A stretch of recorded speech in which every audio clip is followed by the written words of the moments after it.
Alrighty, good morning. Okay, I tried to fidget with the stand. Hopefully it's not gonna be too much today. I am actually following my car today. I wish I could just show you guys. And for some reason, it almost seems like we actually go to the same place. I think they drop off the kid at a nursery school just next to the Raphael school, because Raphael is now at the big school, right? He's not at the nursery anymore. So I'm like literally following this beautiful Jeep Wrangler. I'm like literally following it. In any case, hello everyone. I'm honestly hoping that the wiggling of my camera is much better today, and yeah, we are super grateful. Oh, it's actually Wednesday today. Yesterday we didn't do a recording, reason being Raphael didn't go to school yesterday. He didn't go to school because one of our cars is funny, is sickly, right?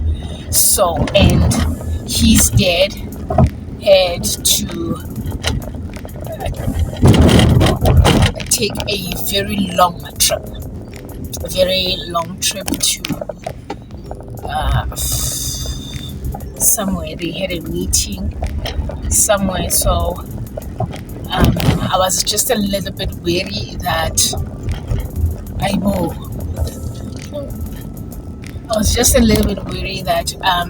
if he was, because he said he could drop him off, but then he was going to drop him off an hour early, and he was not sure what time they were getting back. So I was a little bit wary that he might actually not make it on time to go and pick him. And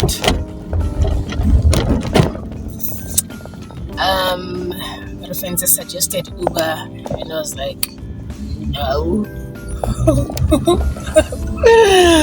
I don't see myself Ubering in 5-year-old.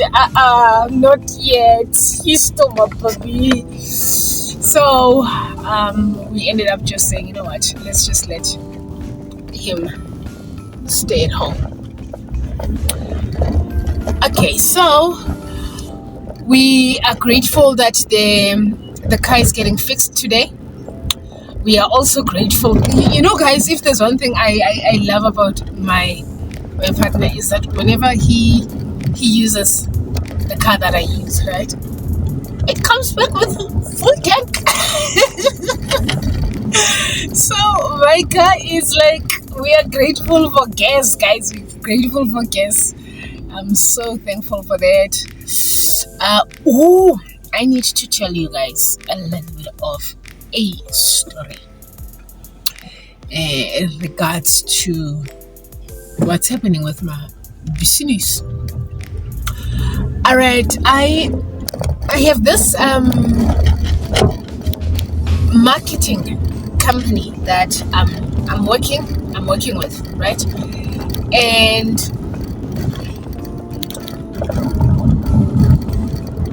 they have been doing my marketing very nicely. So it's just that first of all, I just felt like,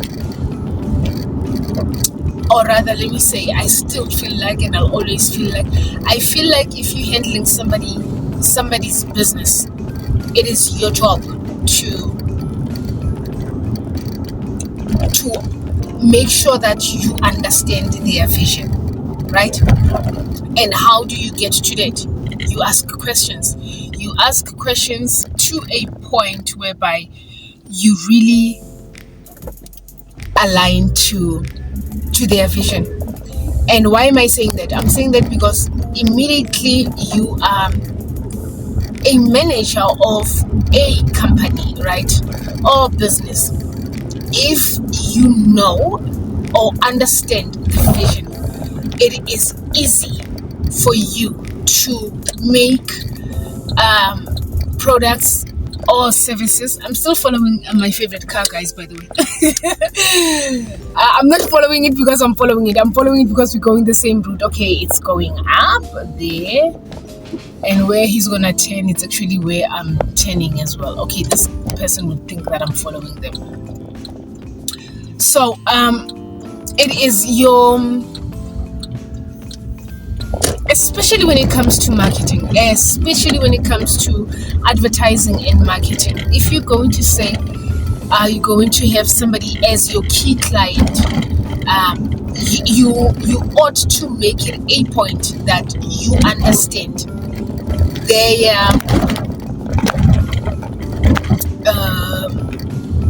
their vision, their mission, their strategy, so that you would align very well with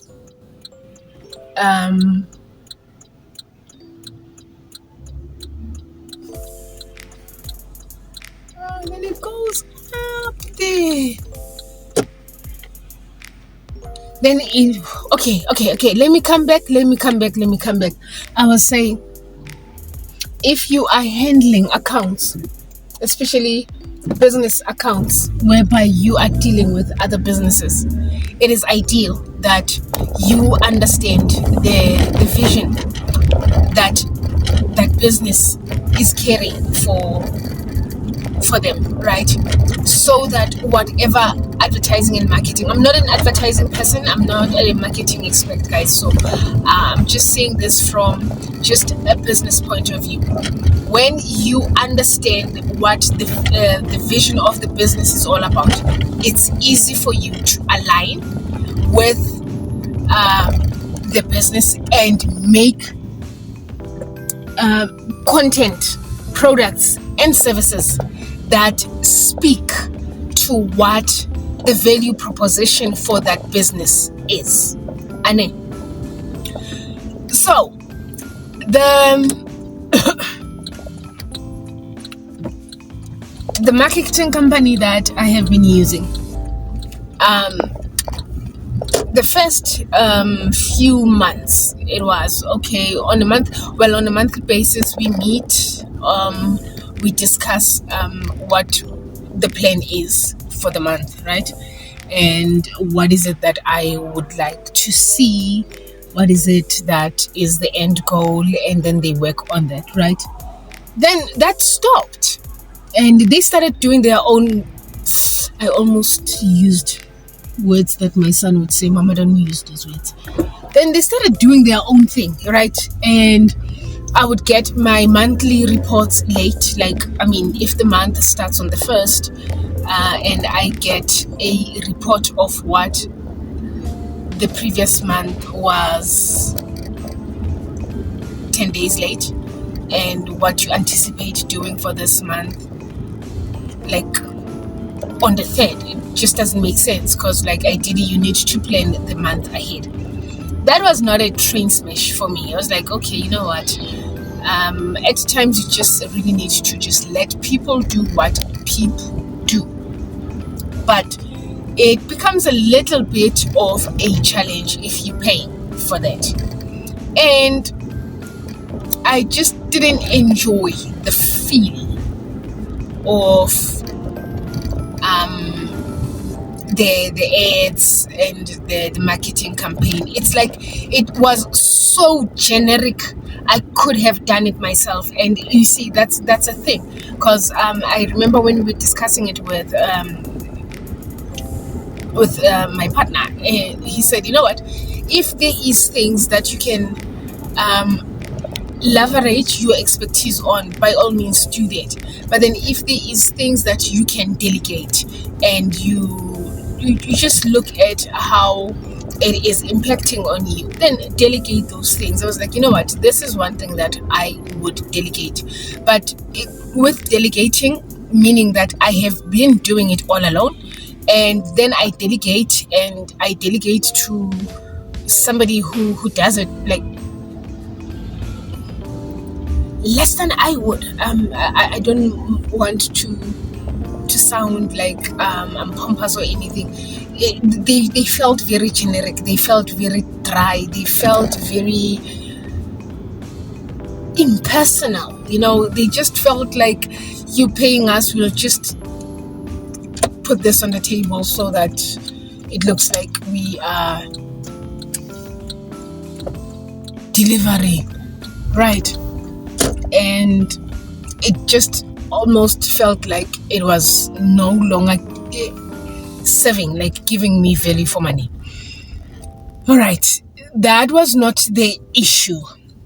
So early this year, like with everyone, well, I do it every year and then I do it every month as well. You just sit down with your finances and you're like, okay, let's see what really is paining me, what really needs to be sorted out, what really can I cut out altogether, and so forth. And I just realized that, you know what, this is one of the things that I absolutely don't need at this moment.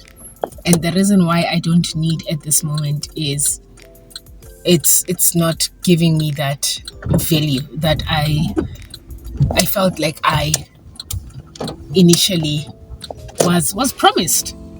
Because truth of the matter is their service was just not up to par anymore. So where am I going with this? It's okay. Then I call in and I was like, you know what, guys, I would really like to cancel my contract. I would really like to cancel my contract. And they said reasons being, and I was like, you know what, okay, blessing in disguise. My car the camera just cut off when I switched off the car. I think it's because I've connected the charger. In any case, I'm saying blessing in disguise because I actually felt like I was really rambling and I was just circling to get to the point. So now I call in and I say, I would really love to cancel this contract. And I'm asked reasons being, I'm like, financial difficulties.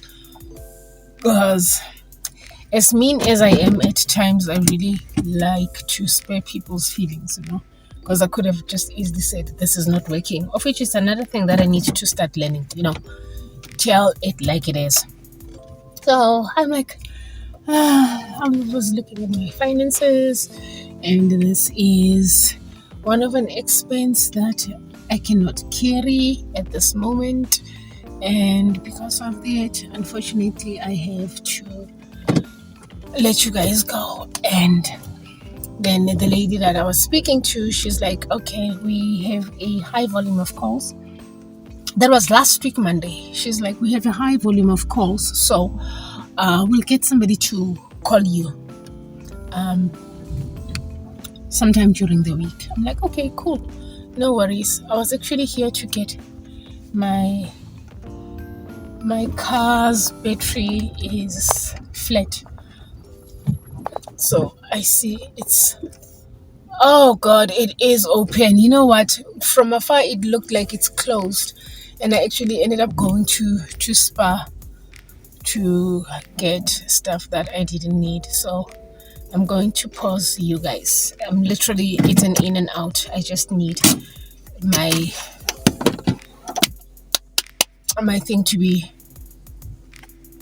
what's the word? Changed the battery. Okay, coming just now.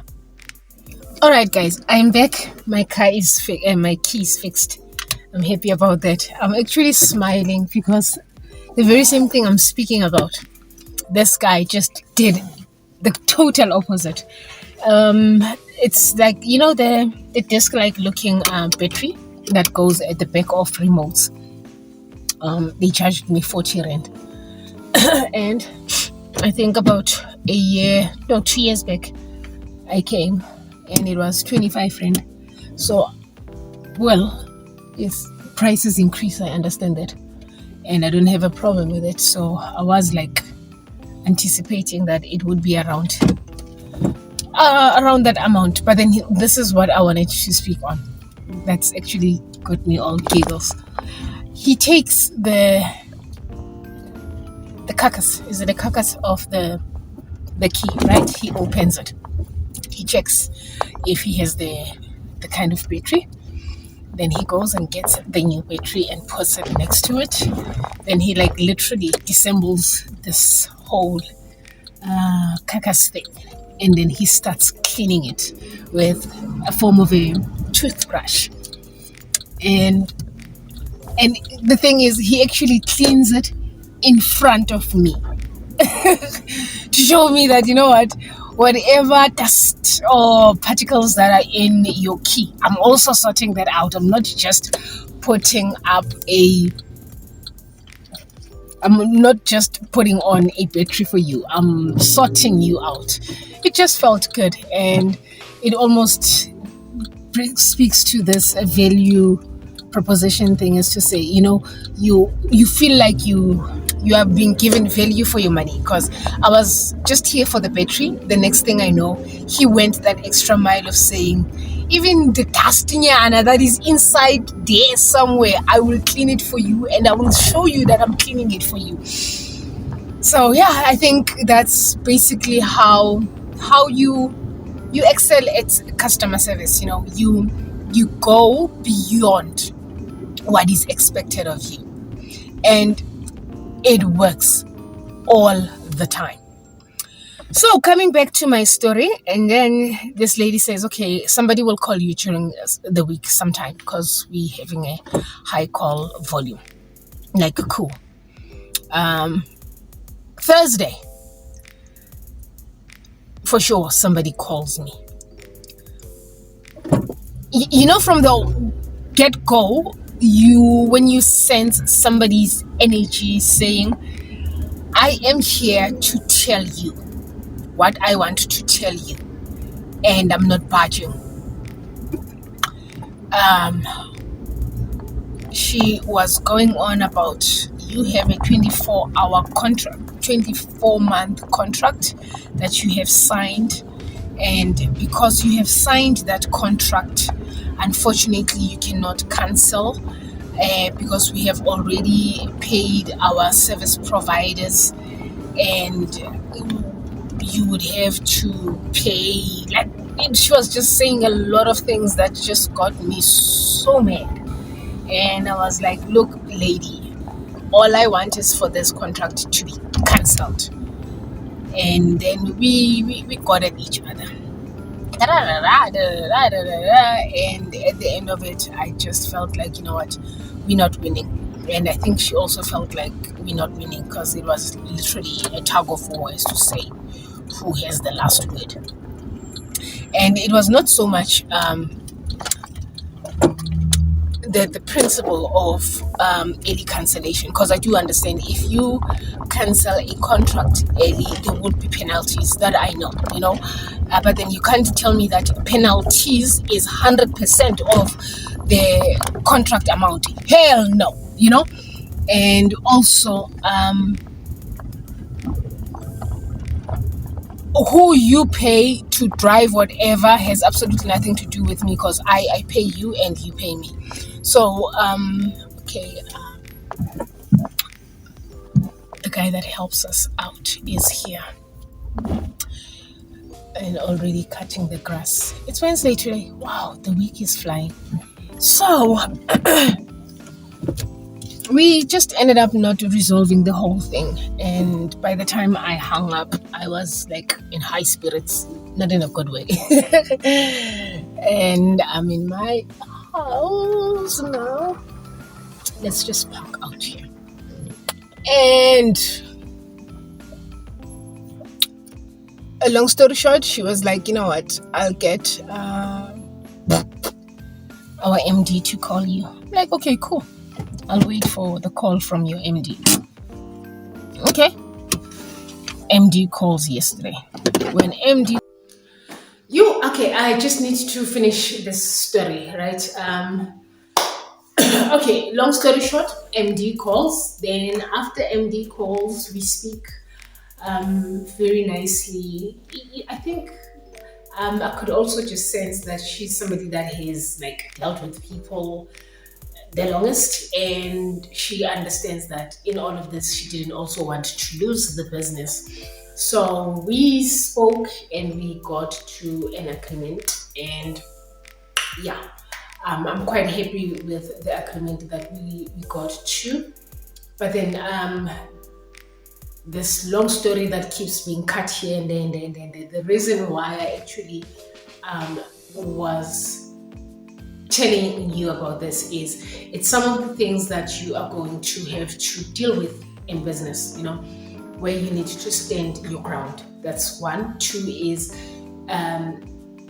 know what's the story around the acts, the policies that govern things that you get yourself into, things such as contracts, things such as tenders, things such as government policies, corporate policies, and all of that, so that you don't get caught with a foot in your mouth when shit hits the fan, right? And also, I know this is something that a lot of us don't do, but then make it a point that you read your contracts. And I know for a fact that with any contract, you actually have a 7-day cooling period before it can be like in proper effect, right? And you don't necessarily always have to like sign on the dot just after the whole thing. You can actually just request that, can I just be given some time before I can do this? So those are things that you should really be mindful of. There's something else that I actually wanted to speak to that is like moving away from my head at this moment. It will come to me. And yeah, and just do not be afraid, because we tend to be so afraid to actually voice our views, speak our mind, and let things be the way things need to be. In most cases, people get cornered, and once they are cornered, they just feel like it's the end of the world. It's actually not. You can always get yourself out of things. Oh yes, this is what I actually wanted to touch on. After my initial phone call with that rude lady, she was definitely rude. Remember there was this one that I called on Monday who said she'll put me on a waiting list for people to be called, right? Then there's the rude one that called me on Thursday. So on Monday, after that initial call, I sent an email. Very, very, very important. You need to always have a trail of what you are doing, especially when it comes to such conflicts. I sent an email and I said, as per our conversation just now, this is what I'm expecting, this is what I'm anticipating, this is what you said. And yeah, they didn't answer. It was like, okay, cool, no stress. Then on Thursday, after that fight of words, after we hung up, I called my lawyer, right? And I said, okay, I just need advice at this moment. And one thing she actually even said was, did you have this in writing? I said, initially it was a call, then after the call, I summarized everything that was said in the call, and I sent it in writing. Actually, it was an email whereby I requested the cancellation. Then she called to tell me that there is a backlog. Then it was an email after as to say, you said you would call me. And then she was like, okay, cool. Whatever it is that happens, just make sure that you keep to the email. Then on Thursday, I was like, okay, after we had that heated whatever, I speak to my lawyer and she said, okay. She gives me the advice and advises accordingly. But then one of the things she was like, make it a point that you have this on record, right? Then on Monday, which was 2 days back, the MD calls And then as we're speaking and coming to an agreement, feeling each other and like, okay, this is very amicable for both of us. This is what we are agreeing on. I say to her at the end, by all means, can you please, everything that we have agreed on, can you please have it in writing and send it to me? And she was like, of course, after this call, we'll do that. I haven't received that email. It's day 2 now. I'm not sure whether I haven't received it or it's in my junk. Not to worry. I'll literally today, one of the things would be to send an email is to say, please do not forget to send an email on what we have agreed upon. Then we take it from there. Of which you just make it a point that you put the ball in their court. You put the ball in their court so that you also have a leg to stand on when you find yourself in such instances. I hope this helped. And it's not only about business, it's just with everything else in life. Just always have a leg to stand on, is to say, you know what, but then this is what has transpired according to where I'm standing. Okay? What are we grateful for today? We are grateful for the beautiful day. We are grateful that my car keys got fixed. We are grateful for the gift of life. We are grateful that we are just showing up and doing what needs to be done with everything in life. We are grateful that we have partnerships, relationships, and we are grateful for the breath, guys. You know, if the breath still goes in and out of the body, it's really something that you should just take a step back and be like, you know what, there's some people that actually woke up with the breath.